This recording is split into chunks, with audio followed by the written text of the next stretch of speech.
across the bridge at Blackfriars, over the River Thames, into the heart of the great metropolis, London.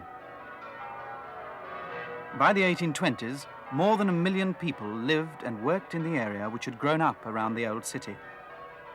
For this was the world's largest port, its greatest trading centre. The city itself, sheltering under the dome of St. Paul's, was a maze of narrow streets and alleyways. There were only a few main thoroughfares leading towards the centre, and these were barely adequate for the traffic of the time. Movement was slow and difficult, and in the narrow side streets, sometimes impossible.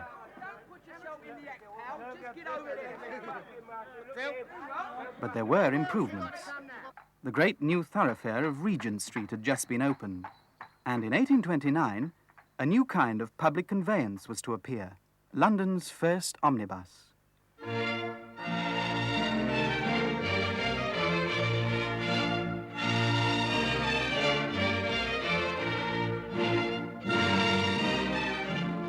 The superiority of this conveyance over the ordinary stagecoaches must be obvious. All passengers travel in safety and comfort inside the vehicle, the fare charged from Paddington to the bank being only 1 shilling. The proprietor begs to add that every possible attention will be paid to the accommodation of ladies and children, and that they will be attended by a person of great respectability as conductor. What a very civilized way to travel. What a day to remember. A visit to the park by omnibus. Carry on, driver.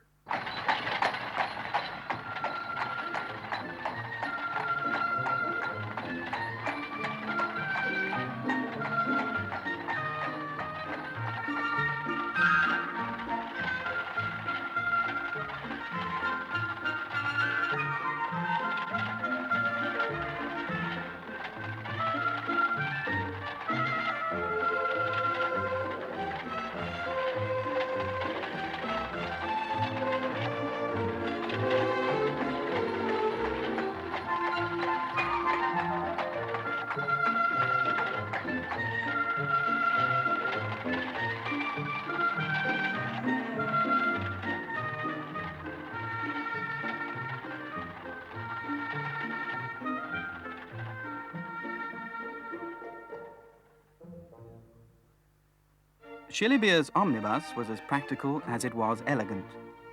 It carried 20 people in comfort and was easy to get in and out of. It made travelling a pleasure.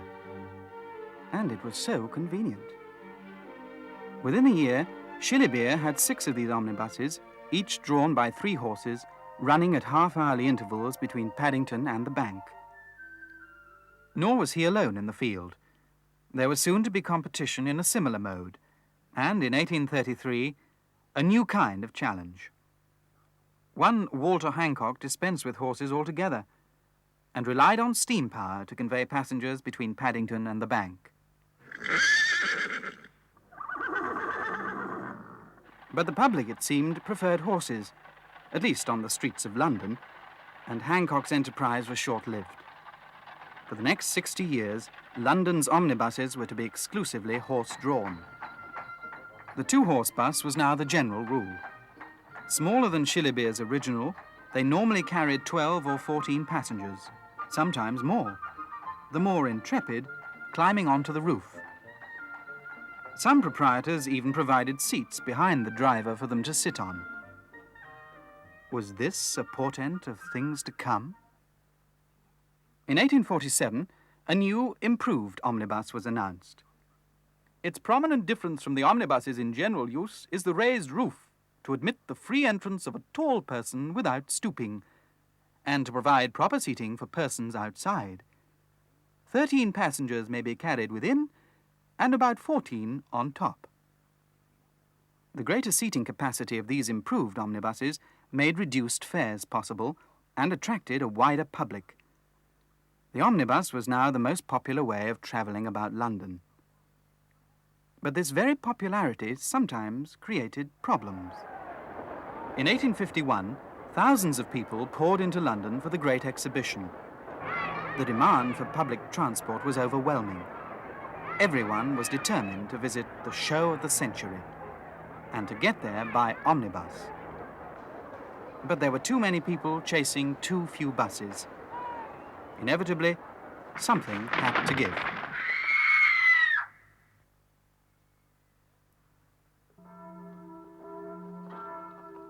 A quarter of a century had passed since George Shillybere first introduced the omnibus to London.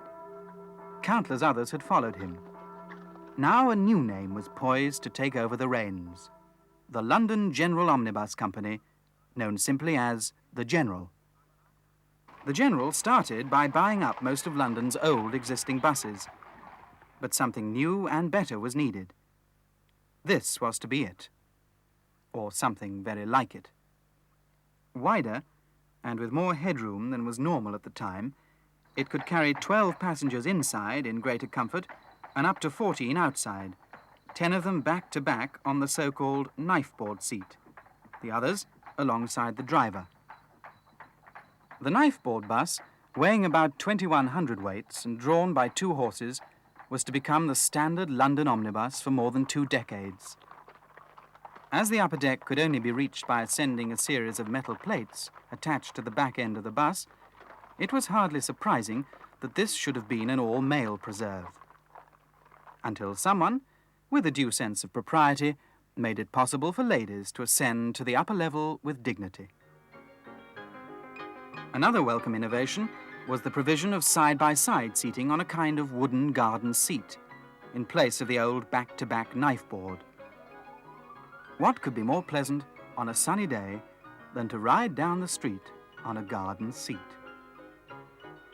Wherever your fancy takes you, from Tooting Bec to Charing Cross, to Kensington or the Waxwork Show, Victoria or the Royal Parks. All you would need to ride on a bus was a penny or two for the ticket. And if perchance it should start to rain, well, there was an answer to even that. By the turn of the century, there were more than 3,500 licensed horse buses in London, with at least 10 times that number of horses to work them. This truly was their heyday. But there were sinister rumblings on and off the stage. A hiss of steam in Hammersmith. An alien lurking in the wings. Different, yet not unfamiliar. It appeared in various guises, but it was undeniably an omnibus. An omnibus without horses. Hancock's dream come true at last. And so, the ghost of Shillybere was finally laid to rest.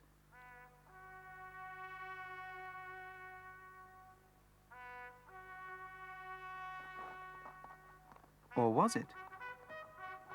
Even as the last trumpet sounded, the ring of iron shoes on cobbles faded, so Shillybere was reborn, with a defiant and an almost feline purr. It was christened simply the B-type, and clad in the General's own scarlet livery. No sooner had it made its mark on London streets than the trumpets were to sound again. Only this time, it was a summons. So the B-types went to war, saying goodbye to Piccadilly, farewell to Leicester Square. Some 1,300 of London's buses went overseas, and with them, more than 10,000 of London's busmen. Their destinations no longer Paddington or the Bank, but Ypres and the Somme.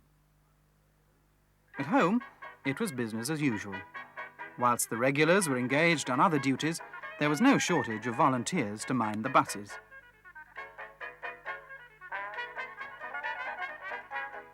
War or no war, the B-type would still have had a special place in history. For it was the connecting link between the 19th century horse bus and the modern motor bus.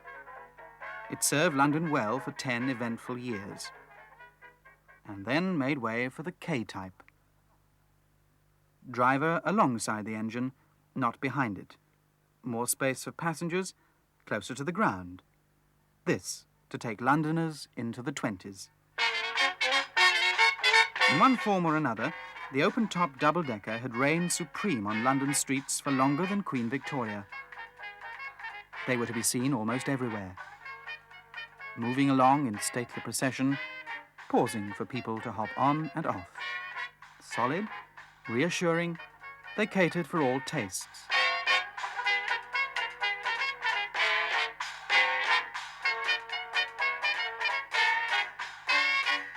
By 1923, the General had appointed a new flag bearer. It wore the initials NS and was declared to be nulli secundus, second to none.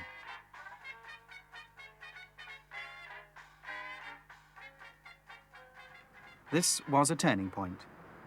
Behold the bus for all seasons, the first to have a roof on top. It reached upwards to new heights, a giant in its day, able to carry 54 people in all weathers. Not so much fun, perhaps, as some of its ancestors, but quicker, safer, far more comfortable. 100 years on from Schillebeer, it dominated the London streets and set the fashion for a new generation of omnibuses. The stage was now set for the next act.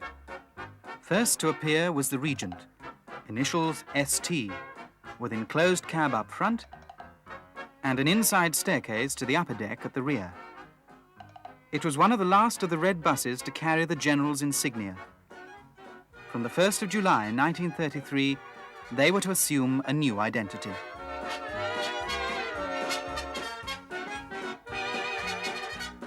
A new name carrying on a long tradition along all the old routes.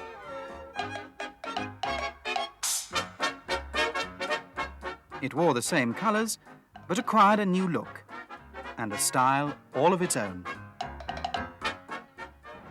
It carried us right through the 40s and 50s and on to the present day. The RT. And bearing the same banner, the undisputed route master, the RM.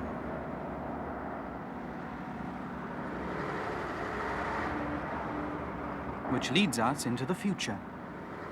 A new generation is with us now, still unmistakably an omnibus, but with the entrance up front and the horses behind. We've travelled a long way by omnibus in the past 150 years. Had we stayed with Schillebeer when he first set out from Paddington to the Bank, we could have circled the earth more than 100 times. Today, all of London's buses travel this same distance in just 1 week. But it is not so much how far we might travel as how, nor where, but why. And in this 150th anniversary year of the London Omnibus, we might ask ourselves, just what has changed? Apart from the fashion.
Carry on, driver.